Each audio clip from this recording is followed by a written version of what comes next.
दोस्तों, पेट में खाने का पचना और फिर बचा हुआ वेस्ट पदार्थ बाहर निकलना, ये हमारे शरीर का बहुत ही बेसिक सा प्रोसेस होता है। लेकिन सोचने की बात यह है कि खाना हर रोज खाने के बावजूद कुछ लोगों को 3-3, 4-4 दिनों तक पेट साफ नहीं होता, जिससे एक बात तो साफ है कि गलती कहीं न कहीं हो रही है। इसलिए आज की इस वीडियो में मैं आप लोगों को खाने पीने का ऐसा तरीका बताऊंगा जिससे कि कब्ज की समस्या को पूरी तरीके से ठीक किया जा सकता है। साथ ही सुबह पेट अच्छी तरह साफ होगा, बाल जड़ से मजबूत होंगे, अगर पाइल्स की प्रॉब्लम है तो उसमें भी सुधार आएगा, शरीर और पेट की गर्मी कम होगी, इम्यूनिटी पावर बढ़ेगी, चेहरे पर ग्लो और एक्नी पिंपल्स की प्रॉब्लम में सुधार आने के साथ साथ वजन बढ़ाने और घटाने में भी आसानी होगी, दिमागी ताकत बढ़ेगी और शरीर में फुर्ती और ताकत भी महसूस होगी। दोस्तों, इसके लिए आपको बहुत ज्यादा कुछ भी करने की जरूरत नहीं है, बस खान पान और लाइफ स्टाइल में की जाने वाली 6 आदतों में थोड़ा सा बदलाव करना है, जिसके बाद सुबह पेट तो अच्छी तरह साफ होगा ही, साथ ही आपकी ओवरऑल हेल्थ में जो सुधार आएगा उसे देखकर आप खुद भी हैरान हो जाएंगे। शुरू करते हैं नंबर 1 से। दोस्तों, सबसे पहले तो बाहर की चीजों में कब्ज का इलाज ढूंढना बंद करें, क्योंकि अगर आप ऐसा सोचते हैं कि कोई दवा का इस्तेमाल करके इस समस्या से छुटकारा पा सकते हैं तो आप बिल्कुल गलत सोचते हैं। और ऐसा इसलिए क्योंकि कब्ज अपने आप में कोई बीमारी बिल्कुल भी नहीं है, बल्कि ये समस्या अक्सर ही खाने पीने में की जाने वाली गलतियों की वजह से शुरू होती है। इसलिए कब्ज की समस्या को ठीक करने के लिए तरह तरह की दवाइयों का इस्तेमाल करना सिर्फ और सिर्फ पैसे की बर्बादी है। यहाँ तक कि पेट साफ करने के लिए हर दिन चूरन का इस्तेमाल करना भी इस समस्या को ठीक करने का सही तरीका बिल्कुल भी नहीं है, क्योंकि चूरन आंतों में जबरदस्ती कॉन्ट्रैक्शन पैदा करता है, जिससे कि पेट तो साफ हो जाता है, लेकिन इसका हर दिन इस्तेमाल करने की वजह से आंतें कमजोर हो जाती है और फिर शरीर को भी इसकी धीरे धीरे आदत होने लगती है। इसलिए चूरन का कभी कभी तो इस्तेमाल किया जा सकता है, लेकिन हर दिन इसका इस्तेमाल बिल्कुल भी नहीं करना चाहिए।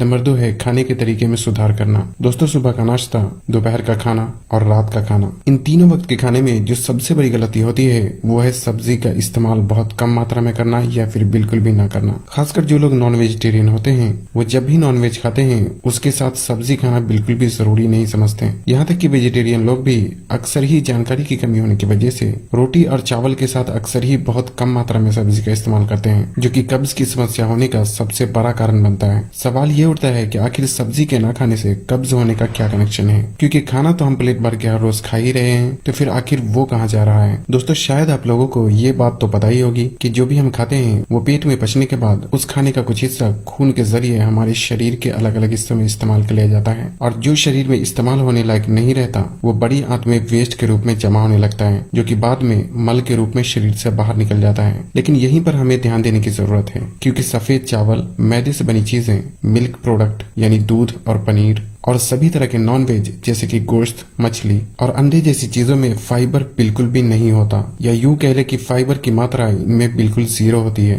जिसकी वजह से ये पचने के बाद ज्यादातर हमारे शरीर में ही इस्तेमाल हो जाता है, जिससे कि बड़ी आंत में वेस्ट पदार्थ इतनी कम मात्रा में जमा होता है जो कि रुक जाता है और आसानी से बाहर नहीं निकल पाता, जिसकी वजह से कब्ज की समस्या पैदा होने लगती है। इससे यहाँ एक बात तो साफ है कि ठीक से पेट साफ होने के लिए बड़ी आंत में वेस्ट पदार्थ ज्यादा मात्रा में जमा होना बहुत जरूरी होता है, और ठीक ऐसा ही तब होता है जब सब्जियों का ज्यादा मात्रा में इस्तेमाल किया जाता है, क्योंकि सब्जी और फल में फाइबर की मात्रा ज्यादा होने की वजह से ये पेट में पचने के बाद थोड़ा शरीर में इस्तेमाल होता है, और जो फाइबर की मात्रा इसमें होती है वो लगभग पूरा का पूरा बड़ी आंत में आकर जमा हो जाता है। इसलिए खाने में सब्जी की मात्रा जितनी ज्यादा होती है, बड़ी आंत में वेस्ट पदार्थ भी उतनी ही ज्यादा मात्रा में जमा होता है, और जब बड़ी आंत में वेस्ट पदार्थ ज्यादा मात्रा में जमा होता है तो खुद ब खुद ही प्रेशर अच्छी तरह आता है, और फिर हर सुबह पेट भी आसानी से अच्छी तरह साफ होता है। लेकिन इसका मतलब ये बिल्कुल भी नहीं है कि आपको बस सब्जी ही खाते रहना है, बल्कि आपको अपने खाने को बैलेंस करना चाहिए, और जो कि अब मैं आप लोगों को बताता हूँ कि आप अपने खाने को किस तरीके से बैलेंस कर सकते हैं। मिसाल के तौर पे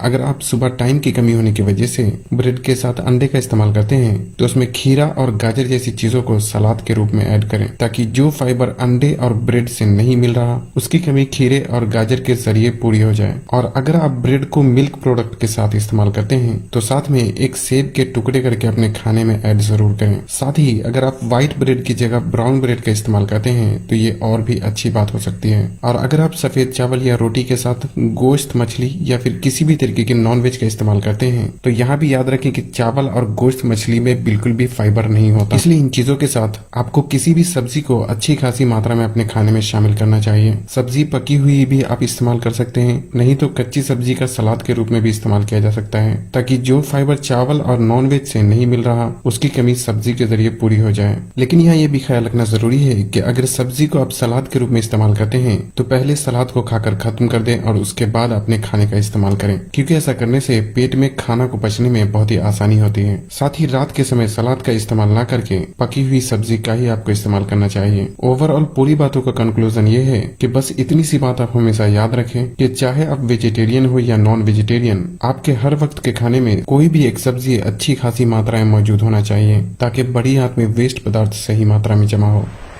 नंबर 3, दोस्तों मुझे ये भी पता है कि हर किसी के लिए हर वक्त के खाने में सब्जी का इस्तेमाल करना पॉसिबल नहीं है। खासकर जो लोग नॉन वेजिटेरियन होते हैं उसके लिए हर दिन नॉन वेज के साथ सब्जी भी पका पाना एक बहुत ही मुश्किल काम होता है। और कभी कभी ऐसा भी होता है कि कुछ लोगों को बाहर खाना खाना पड़ता है। इसलिए ऐसे में जिस दिन भी आप किसी वजह से सब्जी का ज्यादा मात्रा में इस्तेमाल न कर पाए तो आपको इसबगोल की भूसी का इस्तेमाल करना चाहिए। बेसिकली इसबगोल एक फाइबर सप्लीमेंट होता है जो कि सब्जी न खाने की वजह से जो फाइबर की कमी होती है इसबगोल की भूसी का इस्तेमाल करने से ये उसकी कमी को पूरी कर देता है। इसलिए जब भी आपको लगे कि आप खाने में सब्जी का ठीक से इस्तेमाल नहीं कर पाए हैं तो उस दिन आपको इसबगोल की भूसी का इस्तेमाल जरूर करना चाहिए। इसके लिए 1 गिलास पानी में 1 छोटा चम्मच इसबगोल की भूसी डालकर कुछ देर के लिए छोड़ दें और जब वो पूरी तरह फूल जाए तो उसका आपको खाने के 10 मिनट पहले या फिर खाने के आधे घंटे बाद इस्तेमाल किया जा सकता है। ये आप किसी भी कंपनी का इस्तेमाल कर सकते हैं, लेकिन ख्याल रखें कि अच्छे रिजल्ट के लिए आपको हमेशा ही बिना फ्लेवर वाले इसबगोल का इस्तेमाल करना चाहिए। इसबगोल की भूसी क्योंकि फाइबर सप्लीमेंट होता है इसलिए इसका डेली भी इस्तेमाल किया जा सकता है।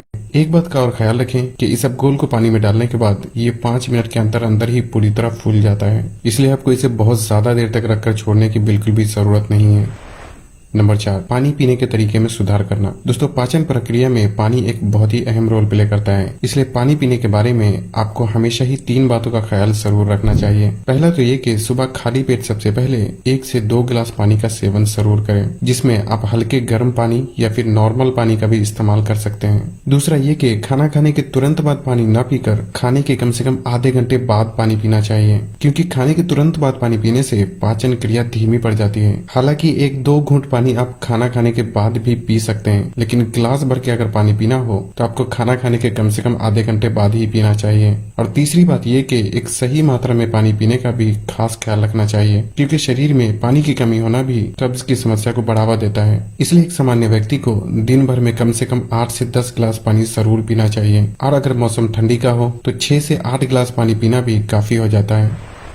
नंबर 5 है फिजिकल एक्टिविटीज। दोस्तों शरीर में ब्लड का सर्कुलेशन जितना अच्छा होता है पाचन भी उतने ही बेहतर तरीके से काम करता है और सुबह पेट भी अच्छी तरह साफ होता है। इसलिए हर किसी को दिन भर में कम से कम आधे घंटे के लिए भी कोई मेहनत का काम जरूर करना चाहिए, क्योंकि बस यही एक तरीका है जिसके जरिए शरीर में ब्लड का सर्कुलेशन को तेज किया जा सकता है। और इसके लिए आप रनिंग कर सकते हैं, किसी भी भाग दौड़ वाले खेल में हिस्सा ले सकते हैं, घर में या जिम में एक्सरसाइज कर सकते हैं, या कोई भी मेहनत का काम किया जा सकता है जिससे कि पसीना निकले। ऐसा करने से शरीर का ब्लड सर्कुलेशन तो तेज होता ही है, साथ ही बदन की गर्मी भी बाहर निकलती है। और हर दिन सिर्फ आधे घंटे ही अगर आप ऐसा करते हैं तो पाचन क्रिया में सुधार आने के साथ साथ आपके पूरे शरीर में जो फायदे और बदलाव दिखेंगे उसके बाद आप खुद को एक्सरसाइज और मेहनत का काम करने से रोक ही नहीं पाएंगे। नंबर 6 है सोने के तरीके में सुधार करना। दोस्तों नींद का हमारे पाचन से एक बहुत ही गहरा कनेक्शन होता है, और ऐसा इसलिए क्योंकि पूरे दिन हमारा शरीर का इंटरनल ऑर्गन खाने को पचाने में बहुत मेहनत करता है, और जब हम रात को गहरी नींद में सोते हैं तो शरीर के अंदर का सभी ऑर्गन जैसे कि किडनी, लिवर और पूरा शरीर खुद को रिपेयर करके अगले दिन के लिए तैयार करता है। इसलिए आपको हर दिन 7 से 8 घंटे की अच्छी नींद जरूर लेना चाहिए। अगर आपको रातों को नींद नहीं आती तो कमेंट करके जरूर बताएं। मैं अगली वीडियो इंशाल्लाह इसी टॉपिक पे बनाने की कोशिश करूंगा, और तब तक के लिए अपना ख्याल रखें। अल्लाह हाफिज।